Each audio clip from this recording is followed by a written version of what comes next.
If you are a B2B service-based business owner and you are looking to gain more clients, create more impact and more revenue in your business, tune in to Amplify Your Marketing Message with Campbell Rapin. Every week, we're going to take you through how to build an audience of buyers, mastering your marketing message, and making offers that convert consistently. We'll see you all on the inside.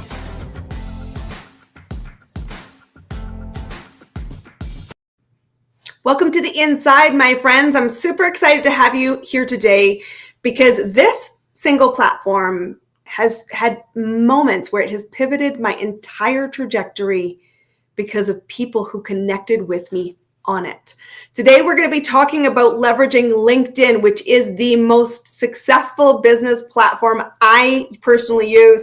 And I'm bringing in an amazingly cool gentleman who I got to meet because we wanted to learn how to play more effectively on LinkedIn, who's going to help us figure out how we use LinkedIn to grow our audience and sell more effectively. Please give a very warm welcome to my friend, Ben Albert. Super excited to have you here today. Excited to be here, Christine. Let's have some fun. I know this is going to be such a cool conversation because you and I met on LinkedIn. But tell me, because I want to know if you're a dinosaur like me, how long have you been on LinkedIn and how important is this particular platform to you and your business? Okay, so I started using LinkedIn again during the pandemic 2020. I can't recall when I had first started it, but I had signed on to my LinkedIn. It was some crappy headshot that I took selfie style when I was applying for jobs probably like 10 years prior. But I don't know if I'm ancient. I really just started recently using LinkedIn in 2020. And when I remembered LinkedIn from back in the day, I thought it was like a job board. I thought it was just a place where I posted my resume or maybe would look for jobs and recruiters. You know this, it's way more than that. It is one of the greatest social platforms I've ever been a part of, and I'm happy to be back 2020 to 2025 now going into. I love that. It's so interesting. I do think a lot of people still have a perception that LinkedIn is about jobs. And to be fair, it is about creating opportunities. And for some, that means traditional employment. I have, in my career, I am actually a dinosaur. I think LinkedIn even celebrated my 20th year on the Wow. platform. I think I have one of those originating numbers. I have found jobs in a traditional career environment on LinkedIn. But I will tell you, you're right. It is so much more. And for every business owner, I think this is a platform that you should start today if you're not already here. And you have a really unique way you look at LinkedIn because we know it's starting to get overrun with spammy, awful stuff, but you have a real different point of view. Why should we be on there and how do we create impact with Well, we only have a short time here, Christine, but I mean, to get started, there's a lot of high net worth people there.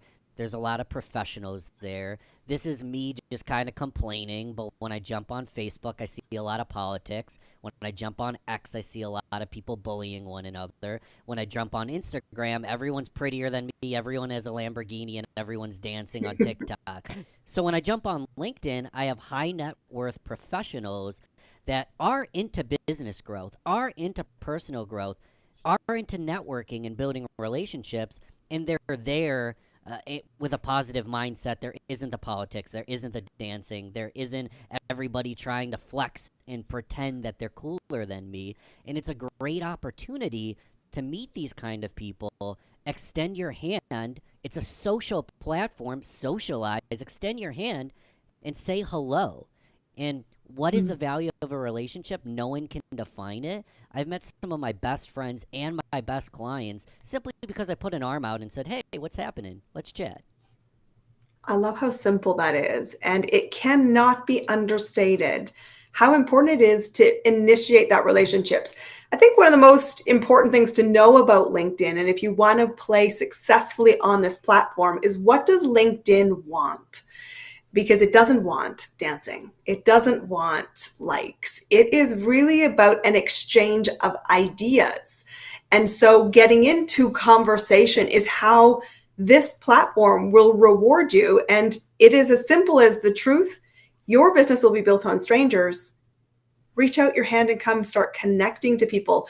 You talked about a unique concept called creation-driven networking. What does that mean? Yeah, so think content and relationships.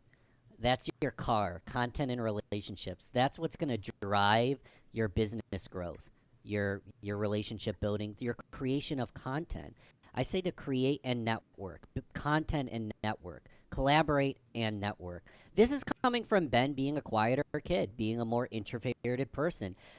If I was the life of the party, which sometimes I was if I had one too many, but if I was naturally the most outgoing, the prettiest, the best energy giver, I'm just being transparent. I wasn't the most extroverted person at networking events and handing a lot of business cards and short, shallow conversation is something I was terrible at.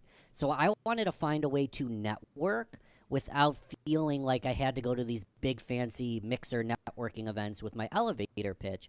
And I realized that I can create content, I can do content and relationships simultaneously. And I found this accidentally, Christine, because when I got let go, I was furloughed. I was a sales executive for a corporate marketing firm.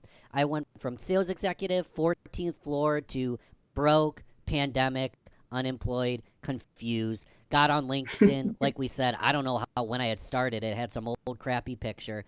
And I started a podcast because I had a music podcast prior. Music Ben was unemployed. Business Ben is starting a business podcast. And I called it Rochester, from Rochester, New York. It's now called Real Business Connections. But I called it Rochester Business Connections because I needed business connections. And when we talk about creation-driven networking, creating content, collaborating, and relationships simultaneously, that's all I was doing. I reached out. I didn't say this exactly, but this was the subtext. I've been in business for one day. I know nothing about running a business. I decided to start a marketing firm on my laptop, even though I really don't know what I'm doing. But you're a business owner. Congrats on making it big time. I want to highlight business leaders like yourself. And again, the subtext is you get to talk about yourself. I get to highlight you. I get to amplify you. And it is beautiful that I have a marketing background because I can do a good job at that. I don't know how to run a business yet, but I know how to market people. So I can help you with that. exactly. And when I I was like, I'm creating content and relationships simultaneously. So I didn't feel icky saying hello because I had something valuable to offer. It felt comfortable making content because it wasn't just Ben with a phone talking to a screen. It wasn't just Ben typing a blog wondering if the words was going to be right. It was Ben platforming other business professionals in my hometown. I learned from them. I built relationships with them. And I gained clients by creating content and relationships simultaneously. Yes, I use podcasting as a case study, but can you co-host an event with someone? People wonder why they can't get booked for events. Maybe you host your own event. If you want to sit at the table, 100%. bring your own table. If you want to speak on the mic, bring your own mic. Host an event. Start a blog. If you're a graphic designer, find someone with great words and turn their words into quotes. If you're a photographer, do some photography for free to simply build the portfolio, get endorsements from that portfolio, use that relationship as leverage for more relationships. So instead of walking into a room with lots of business cards, a big vision, and a great elevator pitch, we can walk in the room being like, how can I create something unique with this person? The relationship will come on its own, and both of us will be beneficiaries of sharing audience and insights with each other. Just like you were on my podcast, Christine, just like we're doing together is exactly how it's done. I think what's important when people recognize this platform of LinkedIn is, they've said it before, build your network before you need a network. Truthfully, there's going to be times when you want to leverage somebody else's knowledge, somebody else's access, somebody else's insights. But let's also be clear. The day you show up on social media, any social media, doesn't owe you anything. Okay? So don't go into it with the expectation of asking. What I love about what you're suggesting is find and ask others, what do you value about what I can contribute, and start contributing and start inviting conversation and inviting exchange of ideas. Because as I said earlier, LinkedIn rewards that kinds of engagement. It is not a look at me, look at me, look at me. It is a conversation. And what is rewarded is value creation. And so remember, it does not owe you anything. And like anything else, you rent space on social media. Just this week, I've got a business colleague friend of mine who is in trouble because they have been hacked. And they're like, what do we want to do? And I said, fastest thing, get started building a new space. And he's like, seriously, can I get another answer? I'm like, you asked me what the fastest path to cash was. That's it. It's not trying to, again, borrow a future or say somebody owes you because of history. It's today I can make a difference.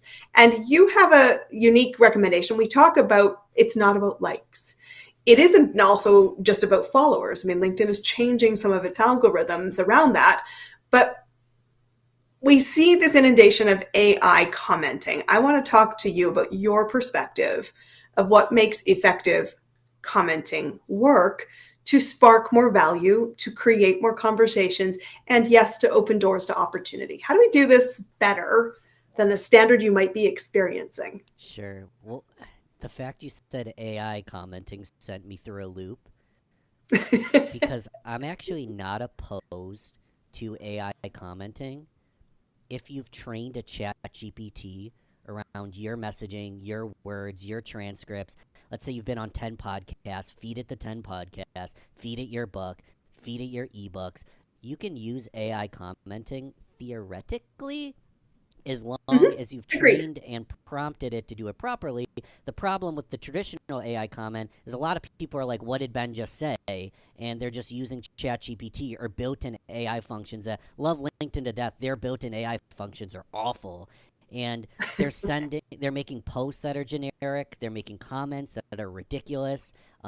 Everybody seems to use the exact same emojis. I can smell an AI comment the moment I look at it.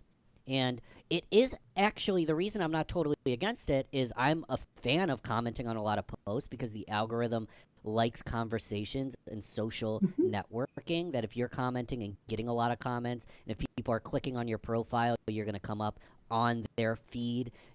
Commenting's good, but the problem is people aren't doing it the proper way. And they're spraying and praying. Really, the proper way to do anything on LinkedIn is the face-to-face test. Would I be comfortable doing this, looking Christine in her eyes? Is this a comfortable comment that would come out of my mouth? Or what if your comment looks like you sat down and wrote it down?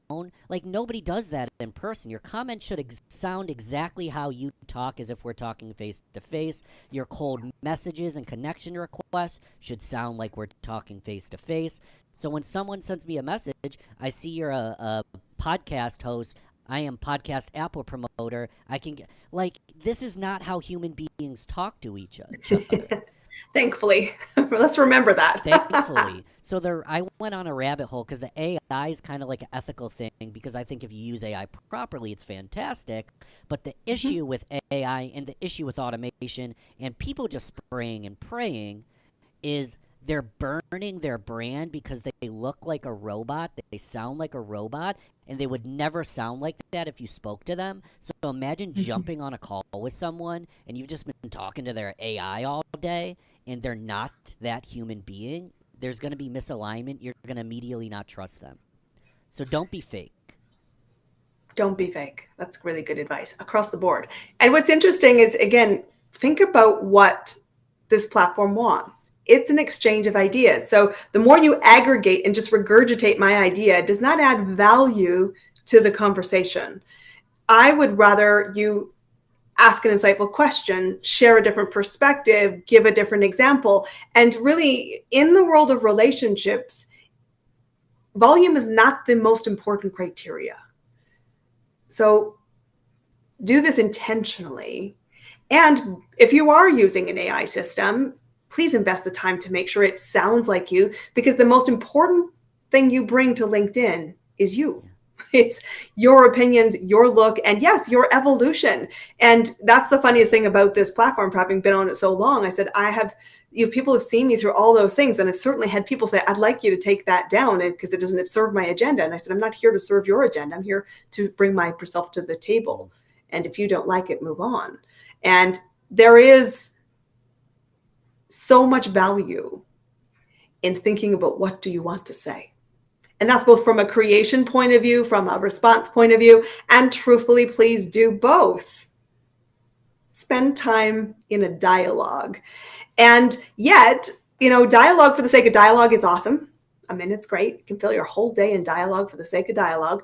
But if we are looking at this from a business perspective and we're wanting to find ideal clients, partners, strategic opportunities, and we want to sell an idea, a concept, a program, a service, you got to get people to move. And so let's talk about using invitation to get people moving. How do we do this well? Yeah. Please. Everyone seems to believe, and I love confidence, conviction is important, but everyone seems to believe they're the best things since sliced bread. And a lot of us are in industries that are possibly commodities. I have always wanted to make like broccoli that tastes like I'm drinking high C. Or if I can make a broccoli that tastes like an Oreo with no negative benefits, that's fantastic. We don't have the broccoli, the Oreo flavored broccoli. We're an advisor, we're a marketer, we're a coach, we're a consultant. There's similar people out there. But we have ourselves. We have our own differentiating ideas, our own differentiating opportunities. And this is why we started with creation driven networking and why LinkedIn couples so well. So we want to create content and relationships simultaneously. We want to collaborate and build a relationship. We can jump on LinkedIn and we think we're the best thing since sliced bread, but really all people want is little nibbles. So when we put a comment on their posts, we're giving them a little nibble. When we post ourselves or a short reel, it's a tiny little nibble, but those nibbles add up. When we send someone a direct message and they already know who we are because they've connected with us, they've commented on ours, we've commented on theirs. Or for me, I kind of sometimes I have such valuable stuff. This is me being arrogant. I have such valuable stuff that I can go straight to the DM and people say yes to me, but you're giving them nibbles at a time. So you start a conversation, you build a relationship, you're conversational, you're real, you're raw, you're not fake. We already touched on this. And then you invite them to something that is super beneficial to them. Give you the easiest example that I'm doing right now. Mark Schaefer just spoke at my mastermind. It's a paid exclusive mastermind. People invest to be there. But when I have a speaker like Mark Schaefer, who's written 10 to 20 books, who wrote the book on community, who wrote the book on content, who keynotes at marketing conferences, even if a small intimate group is powerful, I want the largest audience as possible for Mark. I want Mark to think I'm cool. I want an audience there. It's an ask me anything. I want the hour to fly by because so many people have questions. So what I do is I go to Mark's page. I see everyone who's commenting on Mark's post, everyone who's resharing Mark's post. I can send them a connection request saying, hey, I saw you've been commenting on Mark's post. Friend of Mark is a friend of mine. Would love to connect. If they don't connect, no harm, no foul. Not everyone uses LinkedIn every day. If they do connect, I can send them an invitation like, hey, just as a heads up, next Tuesday, Mark is actually an exclusive speaker for my mastermind, Grow Getters Only. It's paid. I'm not asking for any money. I was curious if you wanted to be my guest because, as you know, Mark likes an audience, would love to have you there. I can send that message to 30 people, all of Mark's people. 10 of those people, for me actually it was about 12, but approximately 12 of those people say yes and actually attend. They share their email. We start a conversation. There's a mutual reason that we're talking. We both know and like Mark. They come to the event, and it's fair to assume they've walked in the door. They've experienced a session. We meet weekly. They met some of the members in the group. I've built a relationship with them. They might never become a member, but they might become a member. And it didn't cost me anything other than a couple messages and an invitation to bring them into my world. Now, you might not have this event. The person listening might not have this specific thing going on. But if we're networking and if we're value driven, we know someone who does. We can invite someone to be a part of something.